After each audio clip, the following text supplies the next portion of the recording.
Hello everyone, here's another episode of Living on the B-Side, and I'm really excited to welcome my guest. But before we do, let me just remind you what this podcast is all about. And as you can probably tell, it's a bit retro, but it's more about music. And I wanted to create a podcast that looks at the life and work of people from a different angle, and that is music. So that's the core of it. And we're going to chat to amazing humans who have achieved amazing things in life so far, and they will do more, how music has impacted them and how they use music to do their stuff, I suppose. So with further ado, here is my next lovely, wonderful guest, Paulina. Welcome, welcome. Thank you so much for having me. I'm very excited to be here. I'm excited to have you. Yay. We've known each other for a while, so I think it's been a long time coming, something like this. Yes, I think it's about, 3 years? 3 or 4 years, perhaps? Yes, yeah, 3 or 4 years. Yeah, good times. Lots of things happened in the meantime, but that's what we're going to chat about a little bit later on.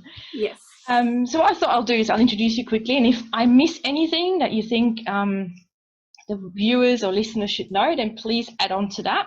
Of course.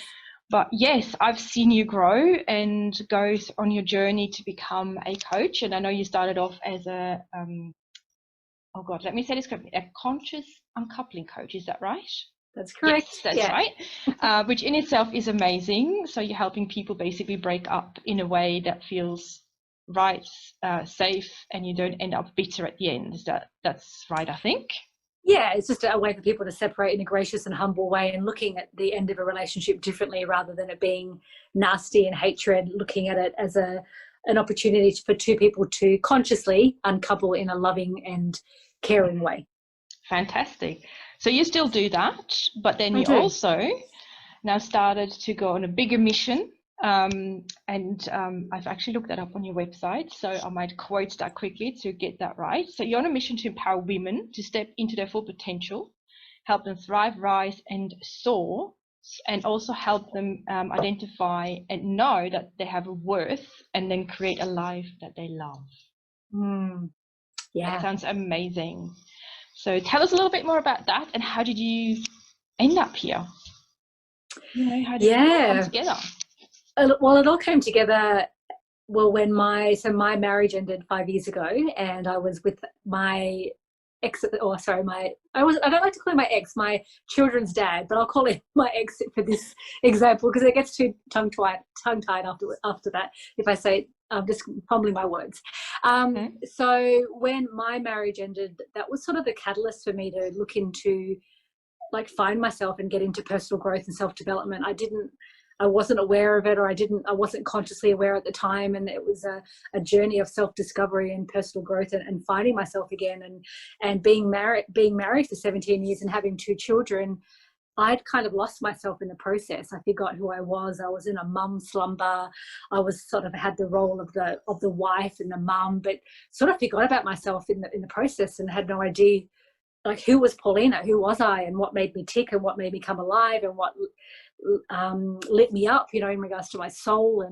And so I embarked on this personal growth journey, and then realized that I wanted to support other people who were separating, because I made a conscious decision when my marriage ended that I wasn't going to be the psycho ex-wife, and that I was very intentional that I wanted to be a role model for my children for the end of this relationship, because it's so easy for people to fall into this, hate and blame and resentment and bitterness. And unfortunately, it's the children are the ones that suffer. So I went on this mission, and I became a conscious uncoupling coach, and got certified in that, and then that was sort of my first mission, was to do that, my first vision. And so I stepped into that and loved it, and have supported so many beautiful people around the world to consciously uncouple. And it's a 5-step process that people go through, and you do it on your own. You don't do it with your partner. It's more it's a lot of inner work, reflection, and wounding, and going through the healing process. Then that kind of just transformed into, wow, I love coaching. I love supporting people. I love seeing them, feel just feeling empowered and finding themselves again. And that sort of led me into empowerment coaching. And I'm part of a business which is all run through online, and I'm part of this beautiful community of online awesome entrepreneurs around the world who are impacting and empowering people all around the world by stepping into their purpose and passion. And so I'm doing my empowerment coaching mixed with that, and just launched a program this year called I Am Worth It program, which is a 6-week program of self-discovery and just getting women to find themselves again and to realize that the best relationship they can have is the relationship with themselves. And that's not just women, that's anyone in general, you know. That's to me that is the catalyst for you to see your life, your external world change. So that was a long answer. I just had to kind of give you a bit of a background, so I hope that answers the question. Absolutely. And yes, I've seen you sort of on your journey, and I've loved every step of the way. And yes, it's been very inspirational as well, just to sort of be on the sideline and watch you, you know, just kind of catapult yourself like a little rocket. Thank you. I'll receive that. Sphere. So thanks for that. I'm sure, you know, everyone wanted to know a little bit more about you. And yes, let's dive into the whole living on the B-side angle. Now, we've had a little bit of a chat beforehand, and you know, when I sort of asked you to come on, and yeah, music. So my first question is, music, how important is it in your life? Oh my gosh, music is like my life. Music is like my soul. Music is like the foundation for me. So I'm South American. My parents are from Chile, and I was always brought up with music, you know, and it's just something that is, gosh, if someone took away music, I think part of my soul would crumble. So it's vital in my life every day. And yeah, so critically important. And what I love about music, and what I love about just playing any type of music, whatever genre it is, it can take you back to a moment and a memory or from a past. And yeah, it's just like, yeah, if someone took it away, I'd be broken. Literally. Yes, I can understand that very well. Yeah. So do you have any kind of routines that you use music for, or is there anything like obviously music is part of your life, you can't do it without it, but is there a little bit of, I don't want to say structure, but are there certain moments during your day or your week where you know music time? Yeah, so I have different types of music that I listen to each day. So depending what I'm doing, so if I'm getting into my creativity, or I'm doing some sort of like getting prepped for a coaching, or doing something that requires a bit of thinking, I'll play some, I can't pronounce his name, so apologies if I get it wrong, but this beautiful pianist called Ludovico. Have you heard of him before? Ludovico Emanuel. And no, I haven't actually. Oh my gosh, I'll send you some details about him. He's amazing. He apparently only started learning the piano at the age of 40. He's Italian, and his music has appeared in a lot of movies. So I'll listen to that a lot. Or I've just started listening to a man by the name of Rizik, who plays a lot of it's music based, no singing, and so that's more to get me in the mood if I'm trying to be creative or thinking, or I want some calm and presence. Sometimes when I have my boys, I have them week on, week off, and if things are getting a little bit chaotic, I'll play some Helen Jane Long is also another pianist that I just love, so I'll play her just to kind of, you know, calm, just be more in that kind of calmness and flow and zen. And so it really just depends. And if I'm in a mood where I want to dance and I always find that if I'm in a funk, if I'm kind of feeling a bit off, and I felt like I perhaps lingered in that space for too long and I want to break the state, I think Tony Robbins refers to it as break the state, is I'll play some music, I'll play some high vibe music, and I'll just dance at home. And that could be anything from 80s. I'm a huge 80s fan. Usually one of my go-to songs for getting high vibing is Maniac, you know, from Flashdance. Oh gosh, yeah. How could I forget?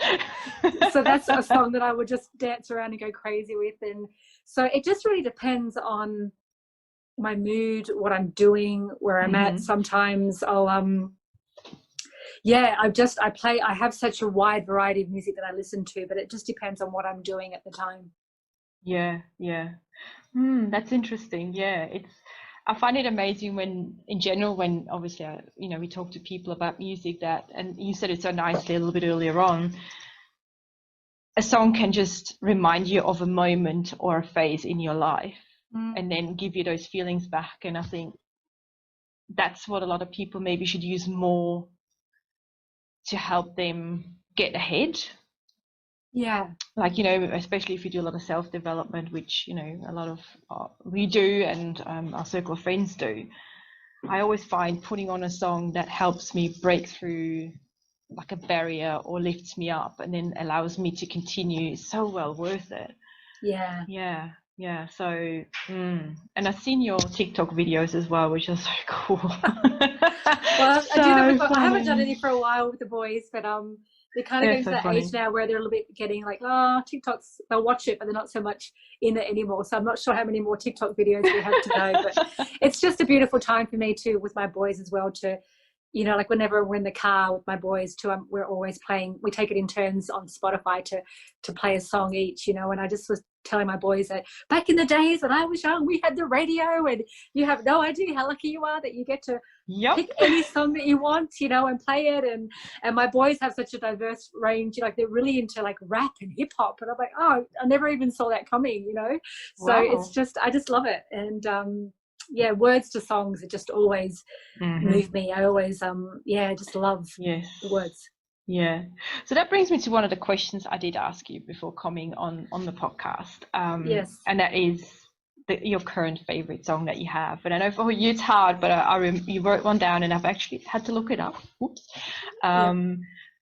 But yes, the lyrics are very interesting, but let's go and say who it is first, and then we can go on and talk about the song itself. I think it's the same song we're talking about. Is it Billie Eilish, My Future? Yes, that one. Yeah. So massive fan of her. I just think she's amazing. Her voice is just so like haunting, and she's so young. It's such a young artist, and just some of the words that she has in her music. And so the song's called My Future, and it's my favorite song at the moment because it's all quite timely, because she's talking about the relationship with herself, and that she's in love, and she's in love with her.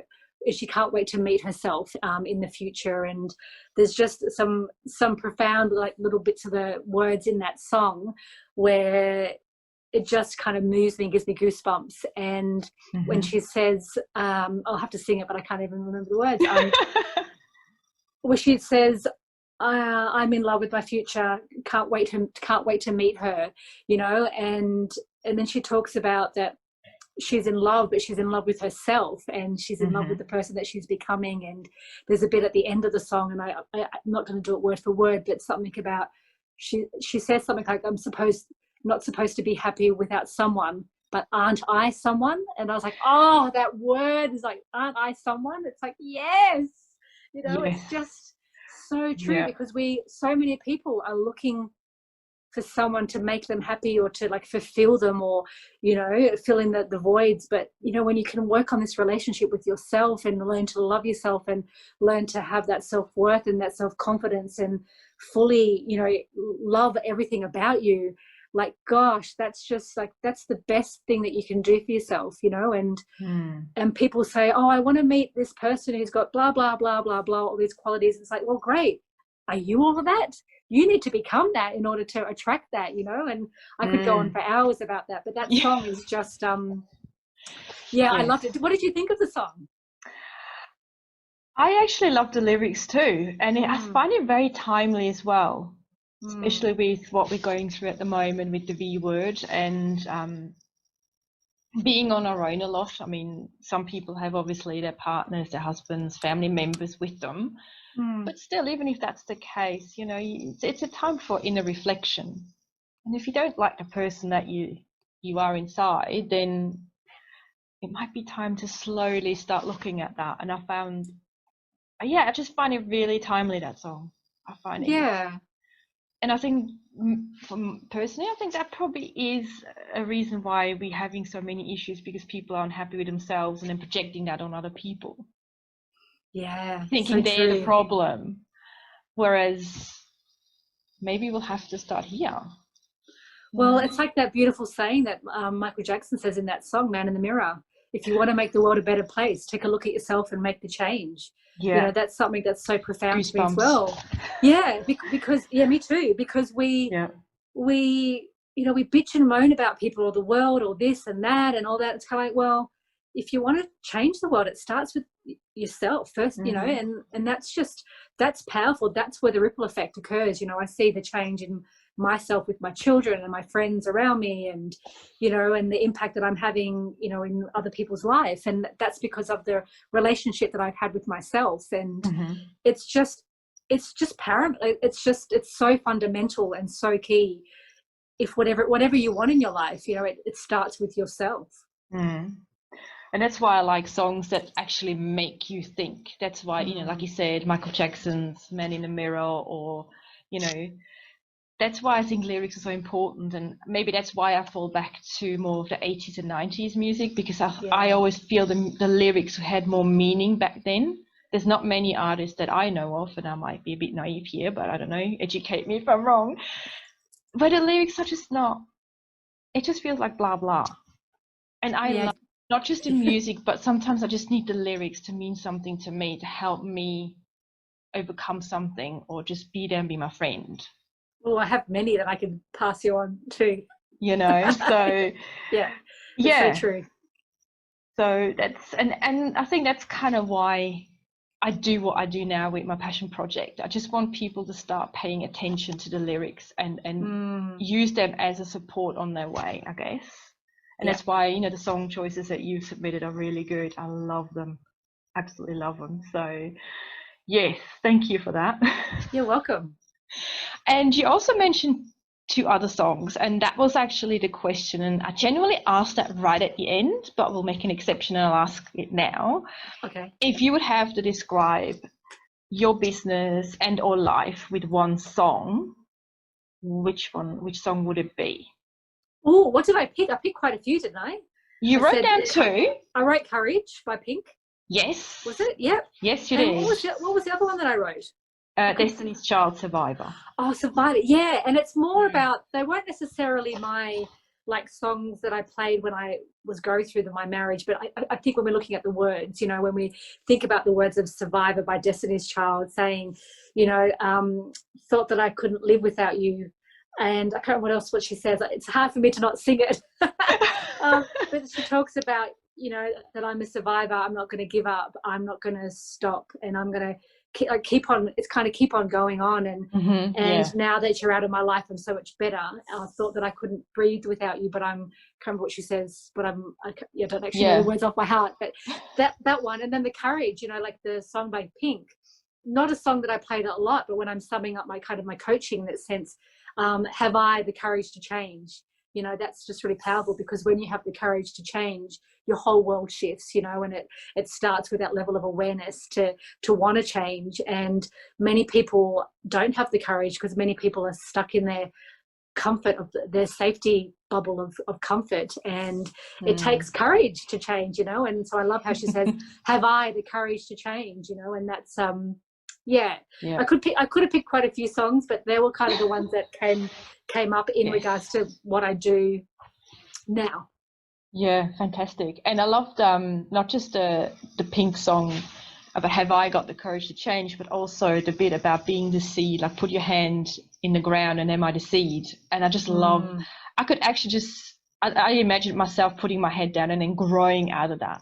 I thought that was quite powerful as well. Yeah, the words are beautiful in that the whole lyrics to that song. I can't know them. I don't know them off by heart, but they are really powerful. Yeah. So anyone's watching, listening, go and check them out. From a lyric perspective, powerful and not overly complicated either. They're just really simple, but so to the point.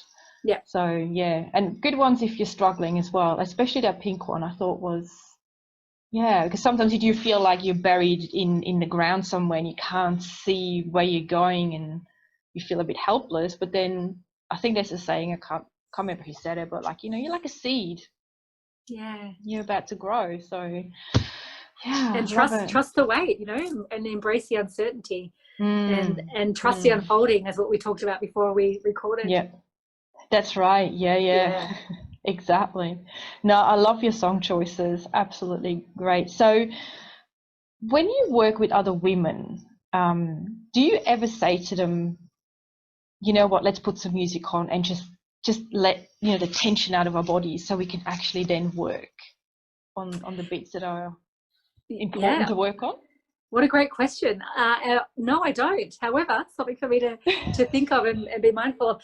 However, I don't do it in the coaching, but if someone is going through, let's just say I'm doing the conscious uncoupling or supporting someone through a heartbreak or, you know, separation or divorce, and they're in the you know, in that grief, that really kind of deep grief, I would suggest to them as part of the coaching is to have a timer set where they would play some type of sad music that's sad to them, and, you know, give themselves time to grieve, give themselves time to feel, you know, feel it to heal it, all that kind of stuff. As you know, emotions are energy in motion, so emotion.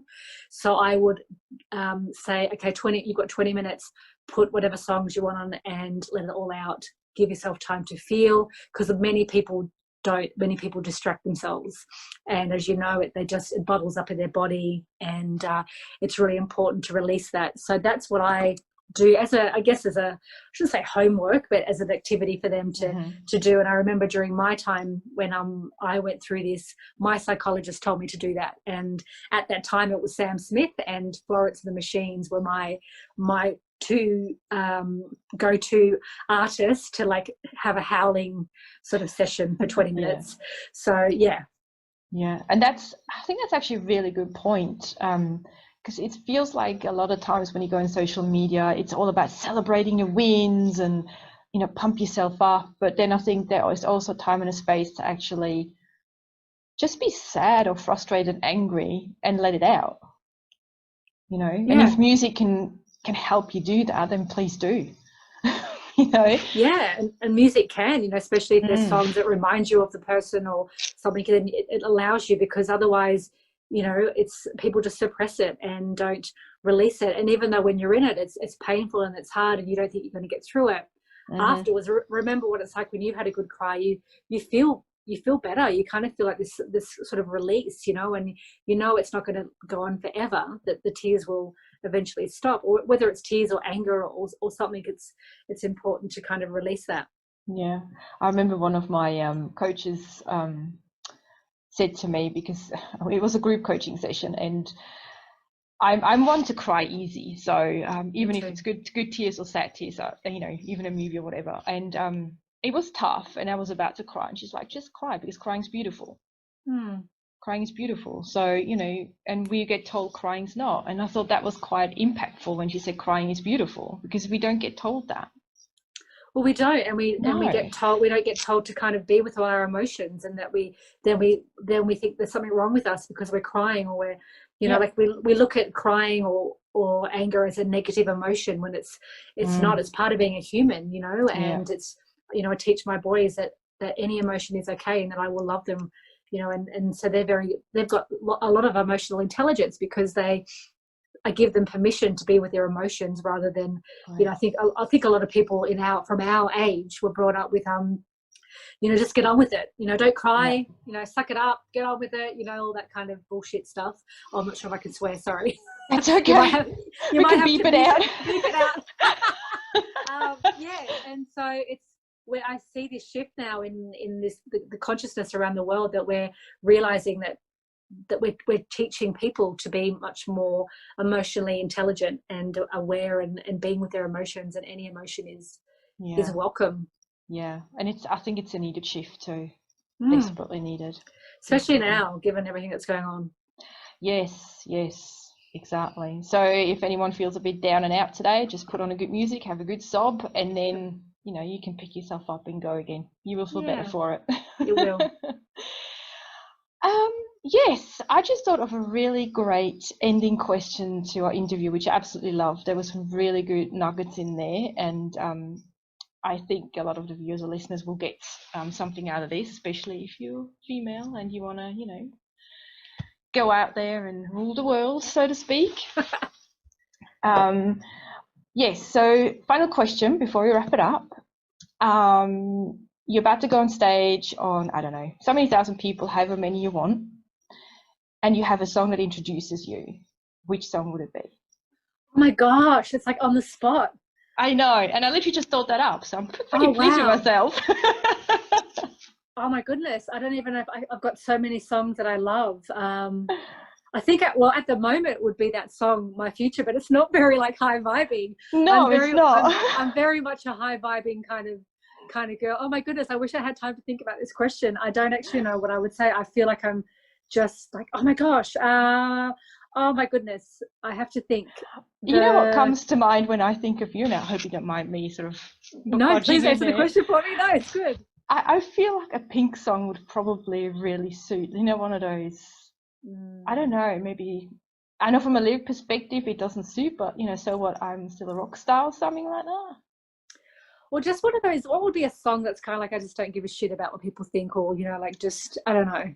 Yeah, I've got to think about now. Yeah.